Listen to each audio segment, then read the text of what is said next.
Hey guys, today we're talking about lights for makers, so let's fix the lighting a little bit. Better? Much better.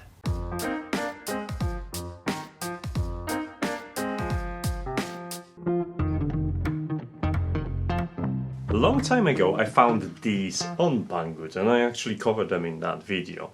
And I've been using these lights ever since for my product shots because they're smart, portable, and I actually got 7 of them to kind of complement my setup. It's been 2 years since I got them and they started to suffer a number of issues. Mostly because of the potentiometers at the back, which they're not good. I mean, the lights were only £7 including battery inside, and I've printed 3D printed barn doors for the lights, so I was very happy with the performance so far, considering the price.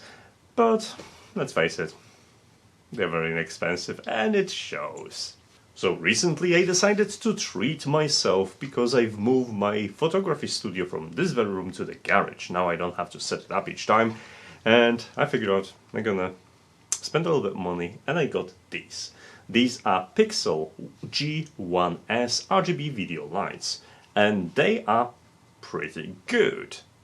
I'm not gonna lie, this video is probably mostly directed at content creators and everyone interested in photography and videography because, well, the average user is not going to really have much use of these. However, if you do produce any content or just like to have small battery-powered panels for your studio, then keep on watching.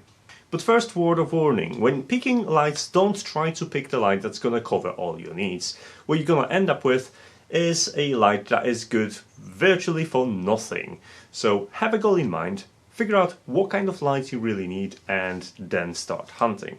Now, these particular lights, I knew exactly what I want. I got 2 of them because they're gonna act as an edge and fill light, not fill light, accent light for my photography setup. I already have a fill light which illuminates the scene and set the general tone, but I wanted to have something to play with and create different moods for my shots. And the work of these you already saw in my thumbnails and the pictures on NotEnoughTECH. If you want to see more, just go to NotEnoughTECH and start browsing recent posts, and you'll see product pictures taken using this light, well, camera and these lights. So after browsing for way long on Amazon, I decided to go with these, even though they have the ring controls, which I was really worried about. So what are these? These are RGB lights with a dedicated white with a color temperature changes mode. They also have some animation in case you want to try that in your video work. Now, obviously I wanted lights that are not going to flicker during the video, so I don't have to compensate with the shutter speed, and, well, these kind of fit the bill nicely. Now, the light panel is really sturdy. It's made out of metal, apart from the, obviously, plastic diffuser in front, and feels good in hand. Now, for controls we have those potentiometer rings, but they actually feel quite solid, and I don't think they're gonna go bad anytime soon. Inside each ring, the control ring, you have additional button to access different settings, and there's an additional button in between them to change different operational modes. There's a dedicated slider for power, so you could power the lights on. It's very hard actually to change that, so you're not going to be accidentally powering on off, which is handy, something that happened to me a couple of times and ended up with a drained battery, so that's good. And there is this swivel based arm that you can mount to pretty much any tripod and on top of the camera, so yeah. Inside you will find also a battery which is 3200 milliamps and it's gonna last you for about 2 hours depending on how bright you want to run your lights, and the whole thing charges with USB Type-C, nice, using Quick Charge 3.0, which means you can charge them in about an hour, also nice. It's time to flip the panel all the way around to look at additional cool things. Now first, this is a sticker. Unfortunately this is not a touchscreen, which I would love to change the colors like this, but this, let me just turn it off. This is just a sticker showing you the hue values so you could know kind of where you want to go with your settings. But at the back of the panel you also have an OLED display that you can use to select different options and select different values. Now there are 3 main functions for the light. Now you have white light, which you can range from 2500 Kelvin all the way to 8000 what was it? 8500 Kelvin, so that's nice. And that light is rated at 97 CRR with 1500 lumens. Plenty for small form factor photography and, you know, for the use cases I've mentioned previously.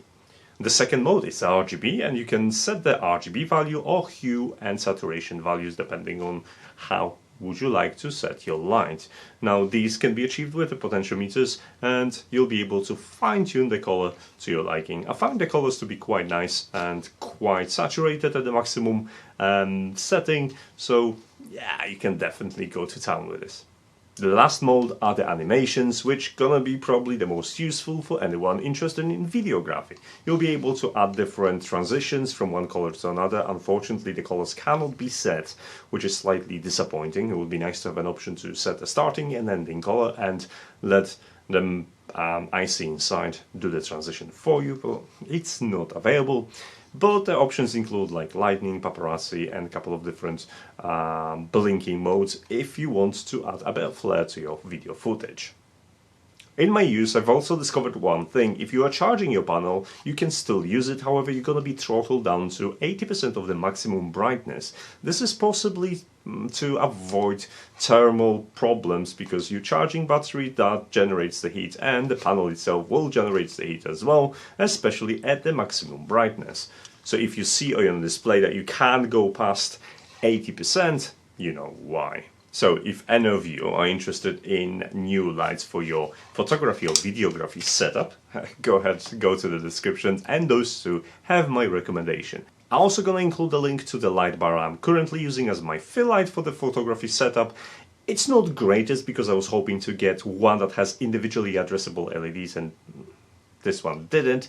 But it works for now, and until I find something better, I guess I'm going to stick with that. So for any makers out there, I hope I'm going to inspire you to make additional purchase, because your photography studio is definitely going to be thankful. As for now, you know the drill. I do not have a posting schedule. If you want to know what's going to be next, then you know how YouTube works. I'm not going to explain you that. There's a couple of social links down below. Consider follow me as to get the conversation started, and yeah, I guess I'm going to see you next video. Take care. Bye.